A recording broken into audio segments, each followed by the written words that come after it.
täna me räägime identiteedist. Mis asi see on? Kas seda on vaja muuta, kas seda saab muuta? Ja Maire käest tahan küsida, et miks see teema sind just kõnetab? Okei, et mis on identiteet? Identiteet on see, kuidas me ennast määratleme, et mis inimesed me oleme, et mis eelistusi me teeme, kuidas me oma aega sisustame. Et see on selline väga nagu mitmetasandiline asi, et kõige pinnapealsem kiht võib-olla on see, et see nähtav, eks see keskkond, mille me enda ümber loome, et see, kuidas me eelistame näiteks riietuda või et mis kohtades me käime, kõik selline nagu, mis puudutab meie tegevust ja valikuid,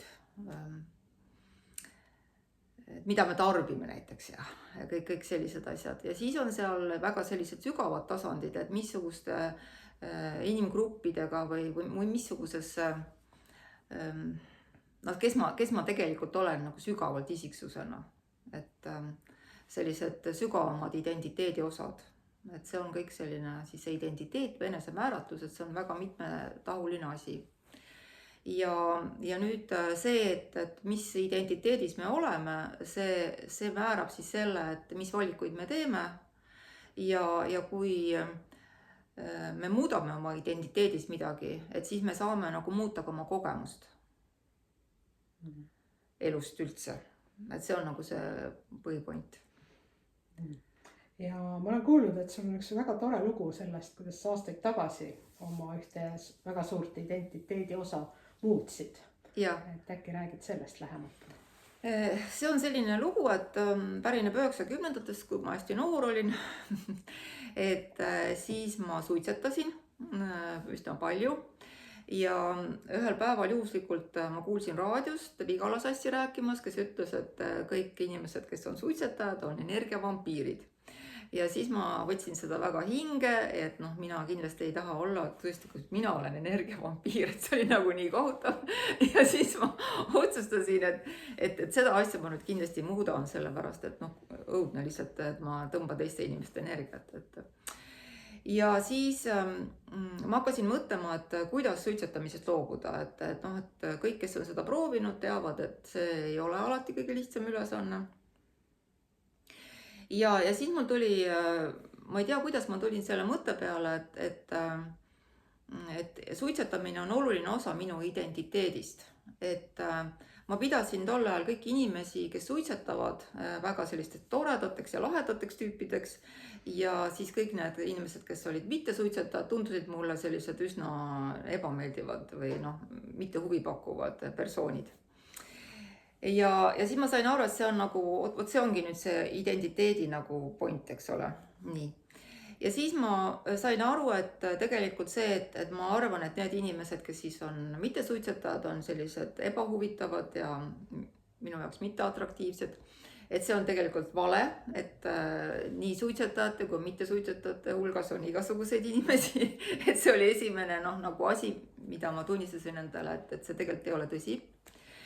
Ja siis on see, et kuidas ma nagu hakkasin siis teadlikult muutma oma identiteeti, et suitsetaja identiteedist minema teadlikult üle mitte suitsetaja identiteeti. Ja siis ma tegin seda sel viisil, et ma mõtlesin läbi ja analüüsisin seda, et kuidas ma näiteks kodus olen. Et suitsetajana elan. Ja ma sain aru, et ma väga palju premeerin ennast suitsetamisega. Et näiteks koristan toa ära, siis teen ühe suitsu, on ju. Et pesen nõud ära, teen suitsu. Või kui ma teen nagu mingisuguse töö, mis on vajalik teha majapidamises, et siis ma alati ennast nagu premeerin siis sel viisil. Ja siis ma mõtlesin, kas ma saan siis ennast mingil muul moel premeerida või kas ma üldse pean ennast premeerima, et kui ma teen midagi, mida on lihtsalt vaja teha. Et ma võin preemiaks siis ka juua näiteks tassi kohvi või teed või ma ei tea, minna jalutama või mis iganes teha, eks ole. Et näiteks see asi. Ja siis kõige raskem ülesanne minu jaoks oli see, et kui ma siis kodunt väljaspool, et kuna kõik mu sõbrad tol ajal suitsetasid, et kuidas ma siis kodust väljapool nagu käitun. Ja siis ma otsustasin, et okei, et nemad suitsetavad, mina ei suitseta, on ju. Aga siis, kui kindlasti te olete tähele pannud, et kui mingid peod või asjad on, et siis suitsetajad käivad kuskil nurga taga või mingisuguses ruumis suitsetamas. Ja siis, et selles, et kui te olete suitsetanud, siis te teate, et selles ruumis või selles kohas, kuhu nad siis eralduvad, või näiteks töö juures on mingisugune suitsetamisruum, siis seal liigub alati kõige olulisem info või kõige huvitavam info, et mis inimesed siis räägivad, et see on selline nagu sotsiaalne aspekt selles. Ja siis ma mõtlesin, et kuidas ma sellega toime tulen ja ma ei leidnud nagu lahendust ja siis ma otsustasin, et ma siis teen siin kompromissi, et ma lähen siis koos oma sõpradega suitsetama sinna kohta, et kuulata siis, mida huvitavat nad räägivad. Ja siis oligi, palju aastaid oli siis sedasi, et kui oli see koht, et minnakse suitsetama, siis sõbrad ütlesid, et Maire, lähme suitsetama. Mina läksin ka, aga nad teadsid, et ma ei suitseta. Ja siis niimoodi siis kuni selle ajani, kuni mu sõbrad ka said juba nagu vanemaks ja loobusid suitsetamisest, et praegu üks mu sõbranna suitsetab ja tema nagu siiamaani nagu ütleb, et see ei ole ikka päris normaalne, et kuidas sina nagu seda tegid. Et tema on seda mitmeid kordi proovinud teha, tal ei ole see välja tulnud ja noh, et see on nagu selline hull värk. Aga jah, et kusjuures, kui ma sellega alustasin, ma ütlesin ka, et nüüd lihtsalt harjuge sellega, et ma ajapikku lakkan suitsetamast. Sest et ma sain aru, et kui ma teen selle identiteedi muutuse, et siis kes on suitsetamist maha jätnud, teavad, et seal on igasuguseid variante, kas sa jätad päevalt maha või tasapisi jätad maha, aga põhimõtteliselt see on alati mingi enese piinamine või väga karm distsipliin või mingi selline jõupingutus. Aga see identiteedi muutusega seda tehes, see ei olnud mitte mingisugune jõupingutus, ma lihtsalt konstanteerisin, et ma lihtsalt hakkasin järjest vähem ja vähem suitsetama.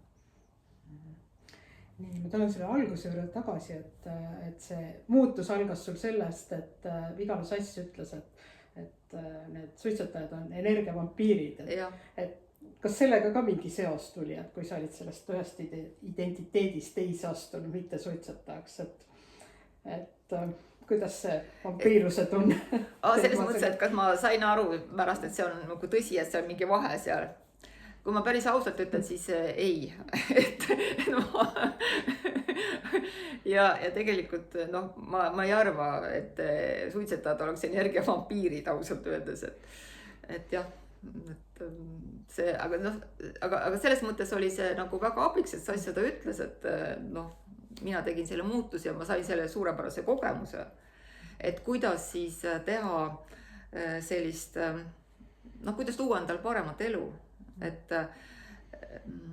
sellepärast, et jah, et ma saan aru, et ma olen teinud oma elus selliseid asju, mis on toonud kaasa väga suuri ja positiivseid muutusi või et mul on õnnestunud kuidagi kergelt saavutada mingisugust head kohta või jõuda mingisse heasse kohta või mingit soove täita, aga ma ei ole nagu kunagi täpselt aru saanud, kuidas ma seda teen.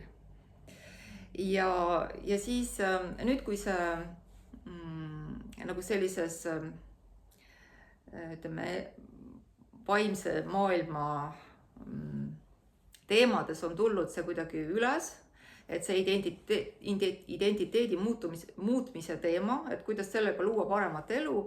Ja siis mõtlesin, et täpselt see on see asi, kuidas ma selle suitsetamise maha jätsin. Ja ma usun, et kui inimene on midagi teinud nagu spontaanselt, ilma ta oleks nagu väga aru saanud, mida ta on teinud, aga kui ta siis kuuleb mõnda vaimset õpetajat rääkimas, et tegelikult niimoodi asi käibki, et siis on see kindlasti asi, mida ta võiks proovida ka teistes valdkondades. Ja siis ma mõtlesin, et ma räägin sellest, et võib-olla see kõnetab inimesi ja kes tõesti väga soovivad teha oma elus muutusi paremuse poole, mitte ainult see suitsetamine, see on nagu üks asi, aga et meil on elus nagu palju identiteete et noh, näiteks meie rahaline identiteet, eks ole.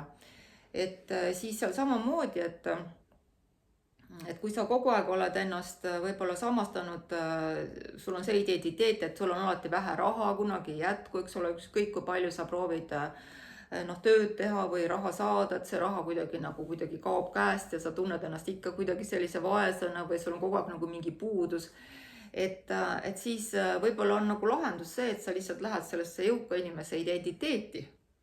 Ja siis sa mõtled, et kuidas sa siis elad jõuka inimesena, et kuidas sa teed igapäevaseid asju, et kellega sa suhtled, kuidas sa riietud, et missuguseid kaupu sa ostad, et noh, kõik sellised asjad, kuidas sa oma sõpradega siis suhtled, kes su sõbrad siis üldse on. Et see on nagu see mõte, jah. Ma küsiks veel sellist asja, et mis sa arvad, et millised identiteete inimesed võiksid enda juures muuta, et paremat elu elada?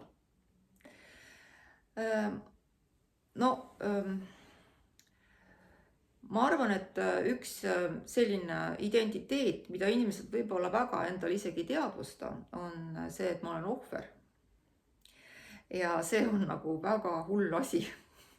Ja kui see nüüd võtta nagu niimoodi sotsiaalselt, siis on tegelikult väga nagu kuidagi seda ohvri rolli nagu väga nagu õilistatakse või põhimõtteliselt see on isegi nagu kasulik. Ja siis, et ongi, et me oleme siin, ma ei tea, valitsuse ohvrid, me oleme siin, noh, kelle iganes ohvrid, oma vanemate ohvrid, noh, teraapias on see, et mis kõik su ema on valesti teinud ja su isa on valesti teinud ja üleüldse, mis koolis on kõik sinuga valesti tehtud ja et sa oled nagu tohutu ohver.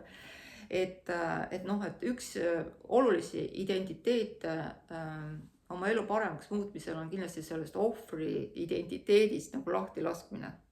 Sest et kui sa hakkad nagu vaatama oma elu, siis noh, vähemalt mina oma elu, kui ma seda ohvri teemat hakkasin siis lahti ühendama sellest ohvri teemast, siis ma sain aru, et kui ma vaatan oma suguvõsa lugu, see on eepiline